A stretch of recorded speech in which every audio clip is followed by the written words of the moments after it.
With the season just now starting, the Miami Dolphins withhold involuntary workouts, and we already have a player that's holding out. And with the draft just 2 weeks away, can one of my hopefuls finally fall to pick 11? Let's talk about it on today's episode of Dash Deuces Podcast.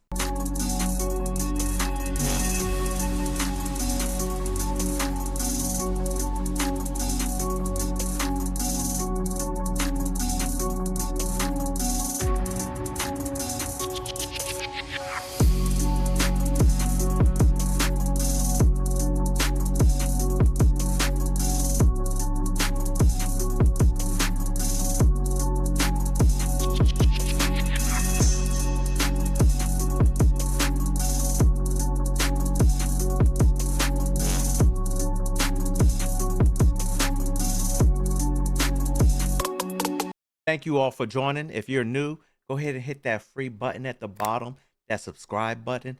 Or even if you are a subscriber, go ahead and do me a solid and tap that like button. It goes a long way. Greatly appreciate it. What's going on, Fan Nation? It's your host, Dash Deuces. And I've been out for about a week under the weather, but right now we're back and let's get into some news. So, the Miami Dolphins withhold involuntary workouts where almost we had a full participant with the team, except for one player, the player that to me is the now face of this franchise and someone who I'm looking forward to seeing that I hope that stays with us. Now, before I get into it, yeah, let's address the elephant in the room. It is Devon Achane. And out of all the players, that's the one player I hope the Miami Dolphins retain. Look, if you can't see right now, behind me, I'm in my basement. The whole basement is decked out Miami Dolphins, okay? Of course, as you see, I'm a Miami Dolphin fan, diehard Miami Dolphin fan. And I have fat heads up on the wall. And soon as Tua got cut, his fat head went down. Because one thing I don't do, I do not keep a player who is no longer with the Miami Dolphins. So when Xavier Howard left, I'm sorry, and I love Xavier Howard, but he had to go. He played for another team. Down out with Xavier Howard, I put up Chop Robinson, hoping that he can bounce back and have a good third year, but time would tell. But also, once Tua left, his fat head was down, big poster was down, and before the ink dried on his new contract of the Atlanta Falcons, a new one went up. The new face of the franchise, someone that I hope we sign. And let me show you right here. This guy, Devon Achane, just put his fat head up. Now, this guy, I'm sorry. So I hear a lot of mixed reviews about, oh, he's holding out. We should trade him. We're going to suck anyway, whatever. Look, you got to keep someone. We have to keep someone. I don't think that this, I don't feel as though this draft is deep at runner backs and he's the only good player you have.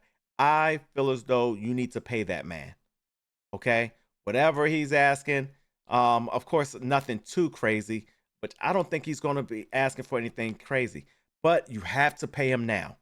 You have to pay him before a Bijan Robinson or Jahmyr Gibbs contract.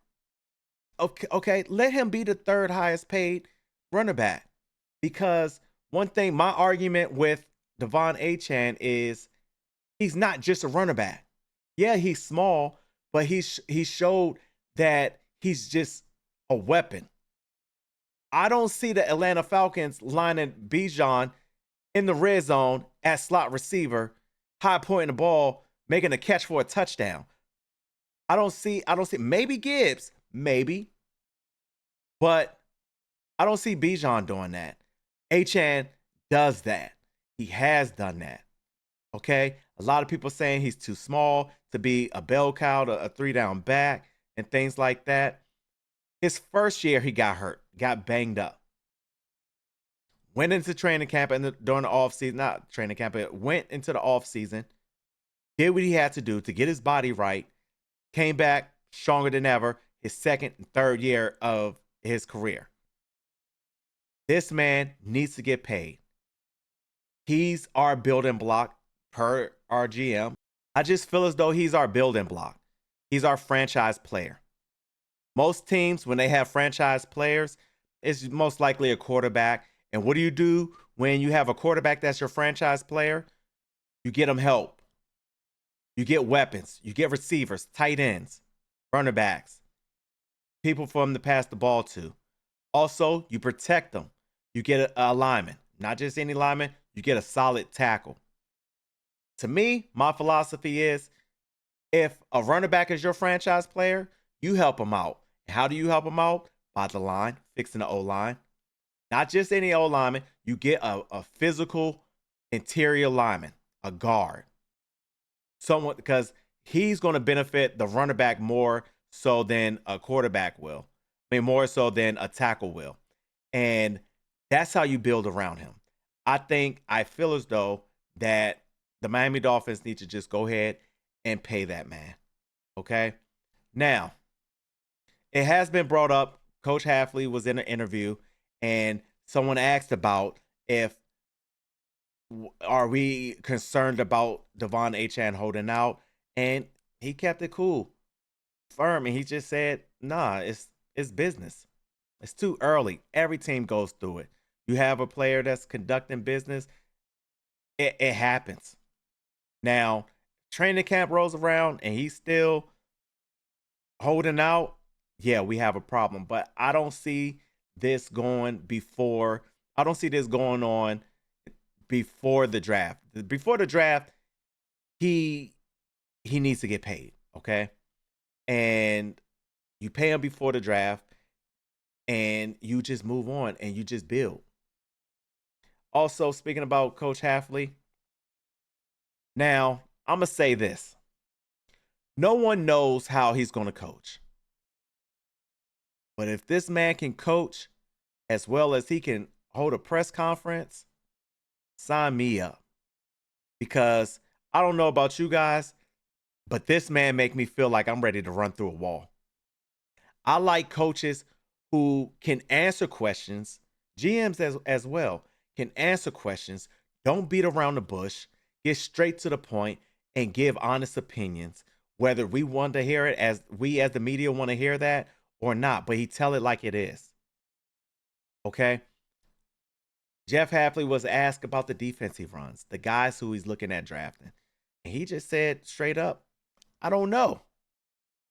I'm not going to call it a certain thing until I work with these guys and I figure out what's their strength and what's their weakness. And then I build off of that. I'm not coming into this team saying, oh, we're running the 4-3, we're running the 3-4, we're running this. No, I'm going to take a look at my guys and build on that. This man not only like has the gift of gab, okay? This man has the gift of gab, but hopefully it translate onto the field. And I do understand that this is going to be a rough season, a rough year for us, guys. But maybe I'm sipping the Kool-Aid a little too much. It's going to be bad. I just don't think we're going to be like the number one pick bad. We're going to squeeze out some games. Our guy's going to rally around coach, and we're going to squeeze out some wins. Now, and it's not a lot. I don't think it's a lot. We're still going to have a top draft pick, I feel as though. But I don't think we're going to be the bottom of the league. And especially the way this guy is in this press conference, talking about the future upcoming, I'm pumped. I'm excited again. Not saying I'm excited because my team is, oh, we're going to the Super Bowl or anything like that. I just want us to play some meaningful football. And I feel as though with this coaching staff, with this front office, we can. Now, ladies and gentlemen, my previous video, I did a mock draft. I still stand on this.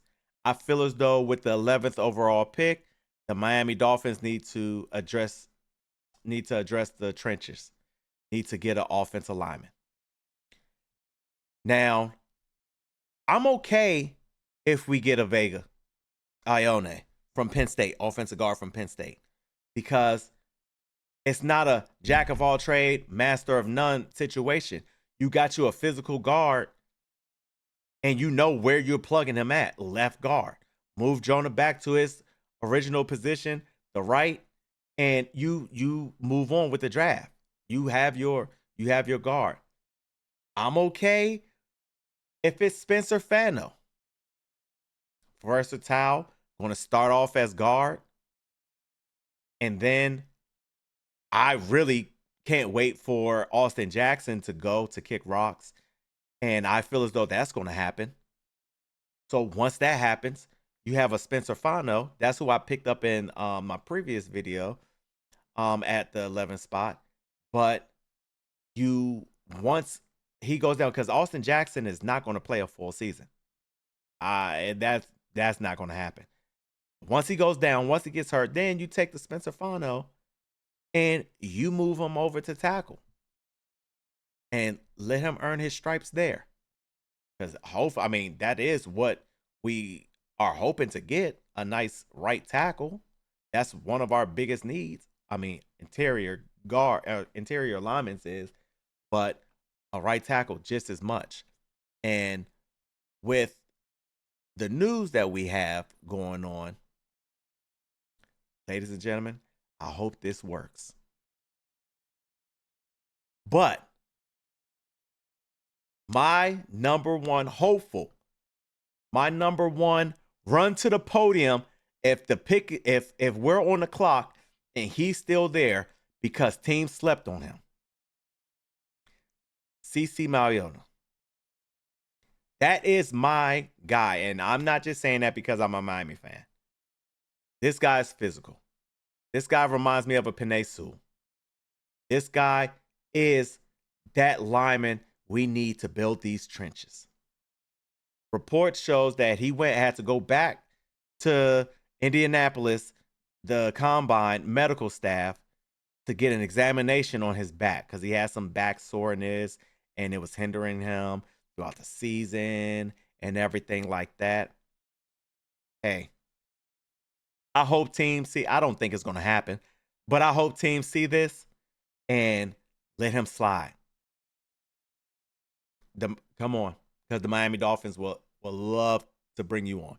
Come on.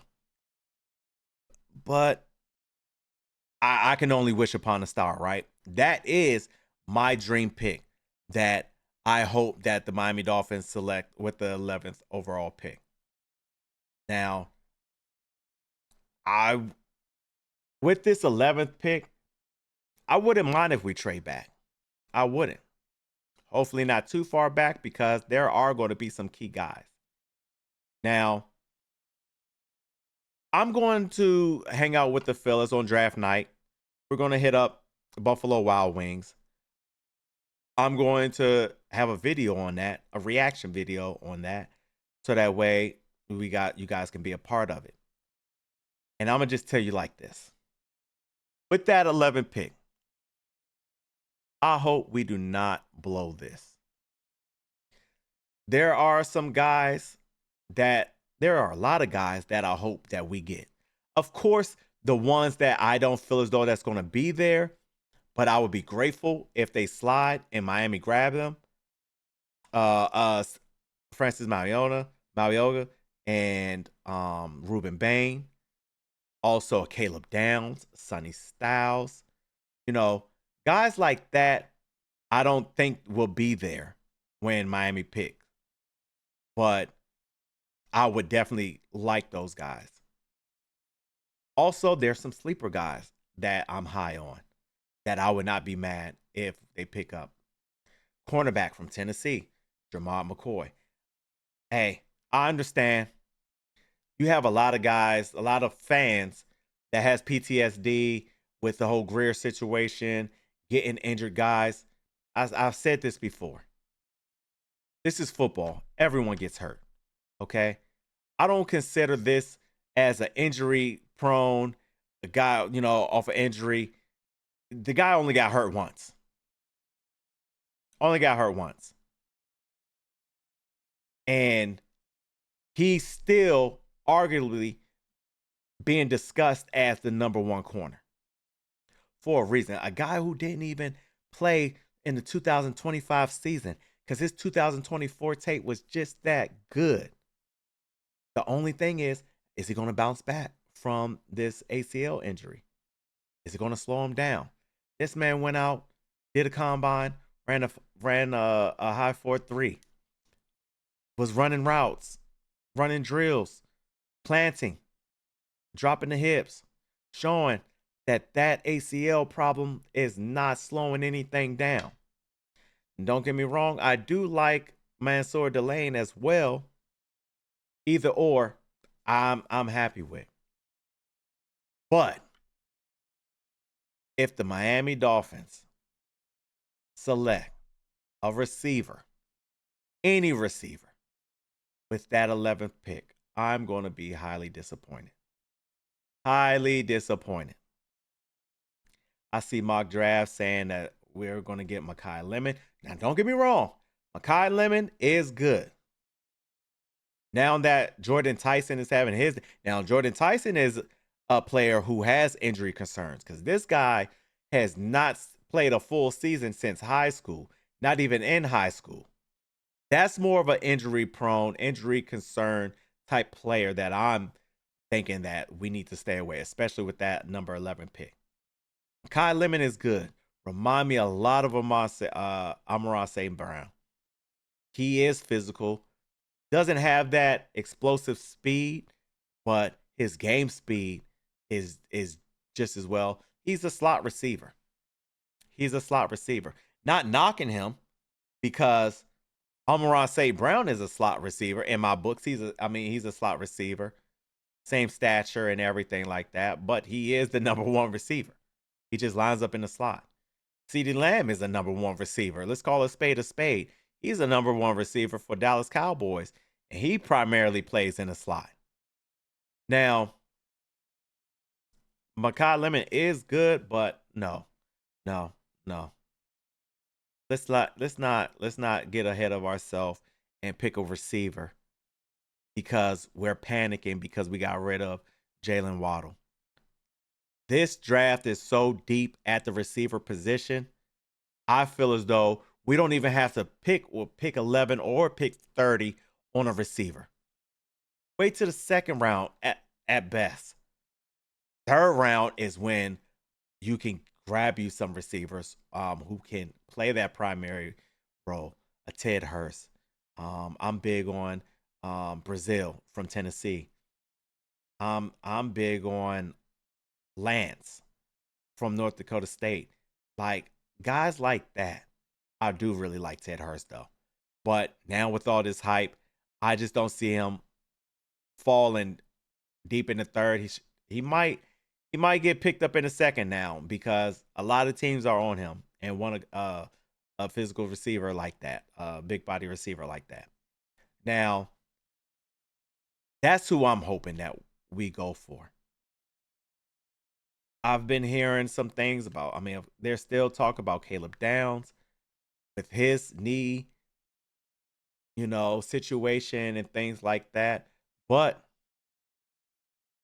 I wouldn't be mad if we get him. I think Halfley does want a guy, a green dot guy on our team. And why not? Why not Caleb Downs? But anyway, back to this missing franchise player that I'm hoping that we get a deal done. Miami Dolphins, please sign this man. Please sign this man before the draft. I do not want to hear about some trade news and whatever because I do not want. Because if it ain't Jeremiah Love, I don't want to risk getting a rookie running back to fill that void.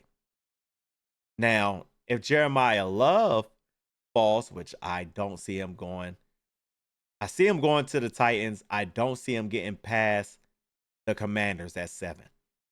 But if Jeremiah Love is on the board, then hey, maybe, just maybe you can hit up Seattle to say, hey, you still offering that first round pick? You can entertain things, is what I'm saying. But no, my overall feeling on this, I hope that we keep Devon Achane. Well, you made it this far in the channel. I appreciate you guys. I just hope that you please hit that like and subscribe button for me. It'll be greatly appreciated. Until next time, deuces out.